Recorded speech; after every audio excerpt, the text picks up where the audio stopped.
두 번째 인생학교에 오신 걸 환영합니다. 사람 때문에 지친 마음. 오늘은 잠시나마 내려놓고 시작하겠습니다. 여러분은 이런 경험 없으신가요? 좋게 말했는데 오히려 분위기가 더 어색해진 순간 말입니다. 나이가 들수록 말이 더 조심스러워집니다. 괜히 상처 줄까봐, 관계가 멀어질까봐 그렇습니다. 그런데 관계를 어렵게 만드는 건 말을 못해서가 아니라 칭찬부터 하려는 습관일지도 모릅니다.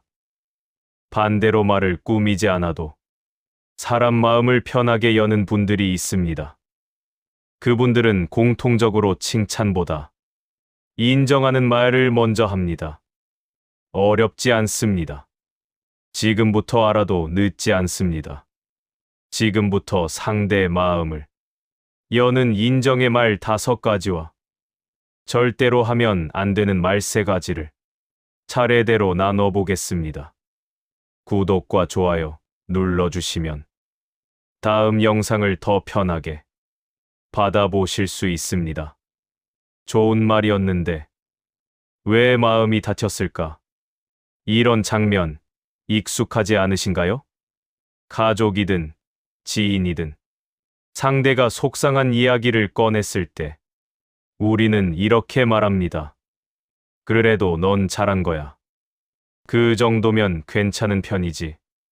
위로하려고 한 말인데 상대는 고개만 끄덕이고 그 뒤로 말을 줄입니다. 대화는 끝났는데 마음은 더 멀어진 느낌. 그런 경험 한 번쯤은 있으셨을 겁니다. 심리학자 칼 로저스는 사람의 마음이 열리는 조건으로 무조건적 긍정적 존중을 이야기했습니다. 이 이론에서 중요한 건 사람은 평가받을 때보다 이해받는다고 느낄 때 비로소 방어를 내려놓는다는 점입니다. 이 개념은 지금도 상담, 가족 대화, 갈등 중재에서 기본 원칙으로 사용되고 있습니다. 칭찬은 듣기 좋은 말입니다. 하지만 그 안에는 내가 보기엔 괜찮다는 평가의 시선이 들어 있습니다. 반면 이해받는 말에는 옳고 그름이 없습니다. 맞다, 틀리다를 따지지 않습니다. 그래서 사람은 칭찬보다 먼저 이 사람은 내 마음을 보려고 하는구나, 이 느낌에 반응합니다. 조언보다 이해받고 싶은 마음. 독일 철학자 쇼펜하우어는 이렇게 말했습니다. 인간은 조언보다 이해를 원한다. 사람이 고민을 꺼낼 때 답을 몰라서라기보다 자기 마음을 알아주길 바라서인 경우가 많습니다. 그래서 조언이 먼저 나오면 대화는 멈추고 이해가 먼저 오면 마음이 풀립니다. 사람은 이기고 싶어서 말하지 않습니다. 설명하고 싶어서 말하는 것도 아닙니다. 단지 자기 마음이 어떤 상태인지 알아주길 바래서 말합니다. 이 사실 하나만 기억해도 관계는 훨씬 편해집니다.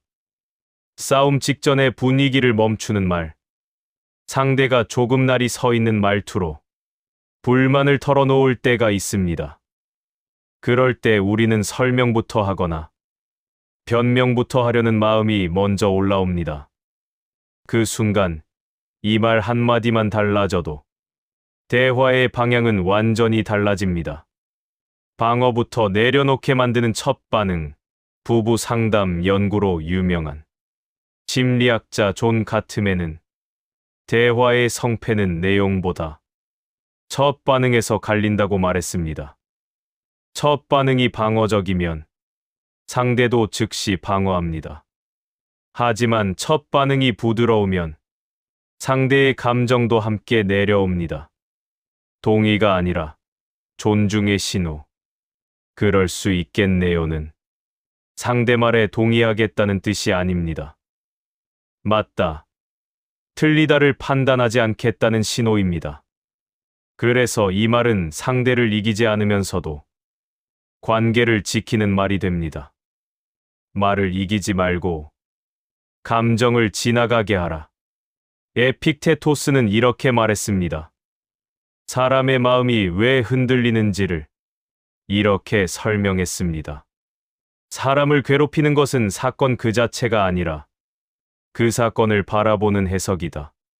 같은 말을 들어도 누군가는 상처가 되고 누군가는 그냥 지나가는 이유가 바로 여기에 있습니다. 그래서 대화에서 사실을 바로잡기보다 상대방의 해석을 먼저 건드리지 않으면 말은 계속 이어질 수 있습니다. 상대 말에 바로 답하지 않아도 괜찮습니다. 그럴 수 있겠네요. 이 한마디면 충분합니다. 이 말은 문제를 해결하지 않아도 대화를 살려줍니다. 그리고 관계는 그때부터 다시 이어집니다. 상대가 속상함을 말할 때 우리는 무심코 이렇게 말합니다. 그건 내가 너무 예민한 거야. 그렇게까지 느낄 일은 아니잖아. 말을 멈추게 하려던 건 아니지만 그 순간부터 상대 표정이 굳어집니다. 대화는 거기서 멈춰버립니다. 심리 상담과 가족 치료에서 지금도 기본으로 쓰이는 개념이 있습니다. 바로 감정 검증입니다. 이 이론은 말합니다. 감정은 옳고 그름의 대상이 아니라 그렇게 느낄 수밖에 없었던 이유가 있다는 진호라고 말입니다. 그렇게 느끼실 만합니다라는 말은 상대 감정을 인정하는 말입니다. 사실을 인정하는 것도 아니고 책임을 지는 말도 아닙니다. 그저 지금 마음 상태를 그대로 받아들이겠다는 뜻입니다.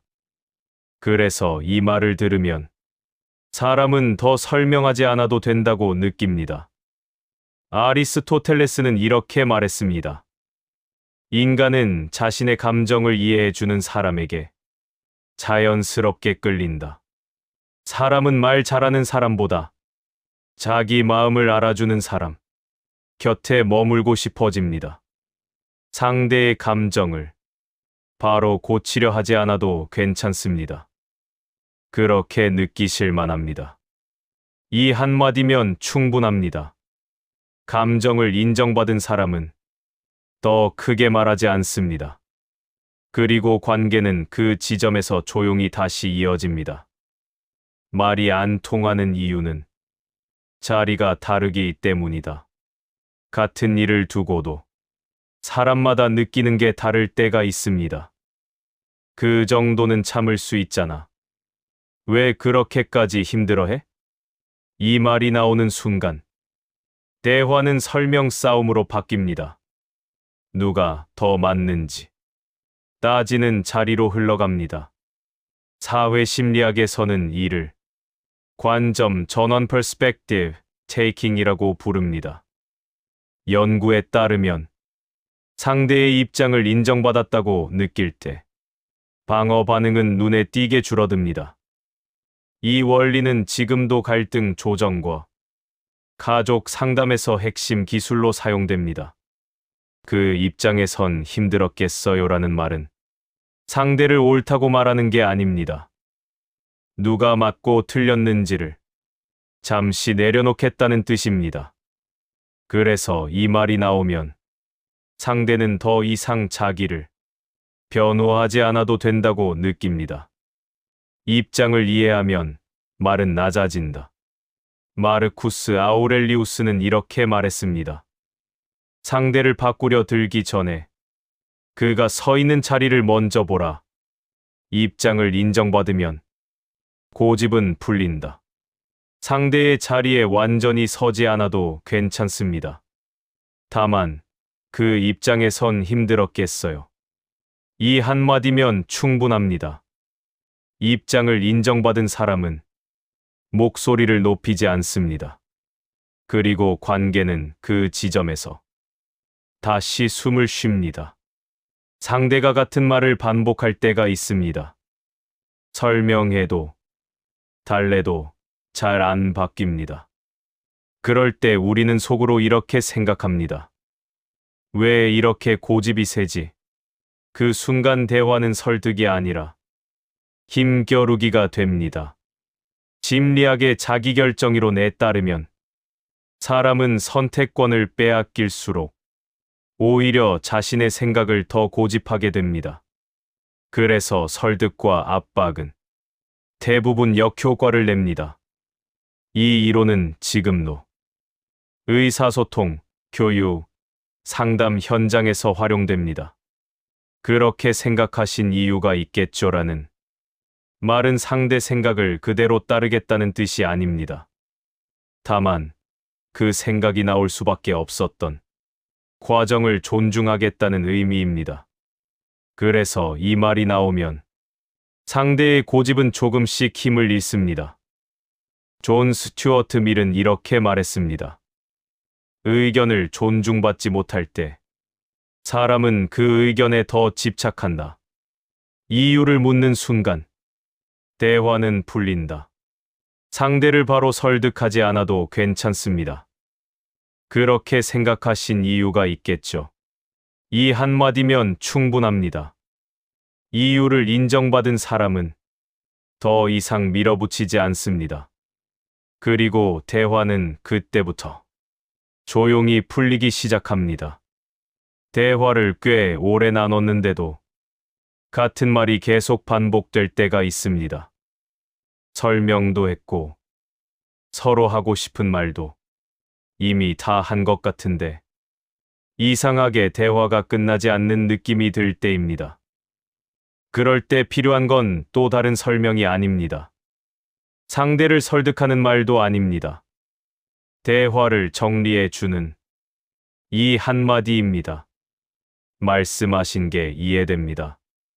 상담 현장에서 지금도 쓰이는 기법 중 하나가 공감적 반영입니다.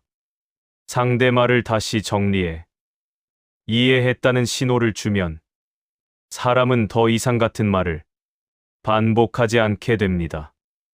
이 방법은 갈등을 키우지 않고 대화를 정리하는 데 효과적입니다.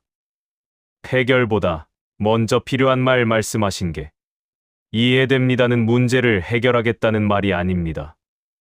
지금까지 한 이야기를 제대로 들었다는 뜻입니다. 그래서 이 말이 나오면 상대는 이제 더 설명하지 않아도 되겠다고 느낍니다. 프랑스 철학자 몽테뉴는 이렇게 말했습니다. 사람은 자기 말이 받아들여졌다고 느낄 때 비로소 침묵한다. 이 한마디가 대화를 정리한다. 모든 대화의 결론이 필요하지는 않습니다. 말씀하신 게 이해됩니다. 이 한마디면 충분할 때가 많습니다. 이 말은 싸움을 끝내고 관계를 남깁니다. 그리고 대화는 그 자리에서 편안하게 닫힙니다. 사라진 게 아니라 쌓여 있었을 뿐 상대가 속상한 마음을 조심스럽게 꺼낼 때가 있습니다. 그 이야기를 듣는 쪽에서는 괜히 상황이 커질까봐 대화를 빨리 정리하고 싶은 마음이 앞섭니다. 그러다 무심코 이런 말을 하게 됩니다. 그건 내가 예민한 거야. 말은 그렇게 끝났지만 대화가 끝난 건 아니었습니다. 겉으로는 조용해졌어도 마음 사이에는 더 큰 마음의 거리가 남았습니다. 심리학에서는 이런 말을 감정 무효화라고 부릅니다. 상대의 감정을 있는 그대로 받아들이지 않고 틀렸다고 느끼게 만드는 표현입니다. 연구에 따르면 감정이 무효화되었다고 느낀 사람은 대화를 이어가려 하지 않고 관계에서 한 발 물러나게 됩니다. 이 개념은 지금도 상담과 관계 치료에서 중요하게 다뤄집니다.